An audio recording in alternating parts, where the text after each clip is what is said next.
আসসালামু আলাইকুম ভিউয়ার্স। তো দেখুন, আজকে আমি নিয়ে এসেছি পুডিংয়ের রেসিপি। দেখতেই পাচ্ছেন কতটা সুন্দর হয়েছে পুডিংটা। তো চলুন, আজকে আমি আপনাদের দেখাবো কিভাবে পুডিং বানাতে হয়।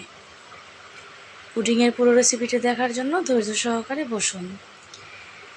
তো দেখুন, এখানে আমি দুধ নিয়ে নিয়েছি হাফ লিটারের একটু উপরে। এটাকে আমি এখন ভালোভাবে জাল করে ঘন করে নেব। এই যে দেখুন, লেড়ে চেড়ে জাল করে নিয়েছি। অনবরত লাড়তেই হবে, সর পড়লে চলবে না। তো এখন এর মধ্যে আমি দিয়ে দেব চিনি। যে বাটিতে আমি পুডিংটা রাখবো ওই বাটিতে আমি ক্যারামেলটা করে নিব। এই যে দেখুন, আমার ক্যারামেলটা হয়ে যাচ্ছে। এরকম করে সুন্দর করে ক্যারামেল বানিয়ে এই যে আমার হয়ে গেছে ক্যারামেল। এখন একটা বাটি নেব, এর মধ্যে আমি দিয়ে দেব মাত্র 2টি ডিম। 2টি ডিম দিয়ে কিভাবে সুন্দর করে পুডিং বানাতে হয়, তো বন্ধুরা আজকে দেখে নিন ধৈর্য সহকারে, স্কিপ করবেন না। দিয়ে দিলাম এর মধ্যে পরিমাণ মতো চিনি। এখন এটা আমি একটা হ্যান্ড ব্লেন্ডারের সাহায্যে ব্লেন্ড করে নেব, যতক্ষণ না পর্যন্ত চিনিগুলো গলে যাচ্ছে। এরকমভাবে আস্তে আস্তে হ্যান্ড ব্লেন্ডার দিয়ে সুন্দর করে ব্লেন্ড করে নেবেন। তো দেখুন বন্ধুরা, এর মধ্যে আর কোনো চিনির দানা বেঁচে নেই। তো এর মধ্যে আমি দিয়ে দেবো ঠান্ডা করে রাখা দুধ।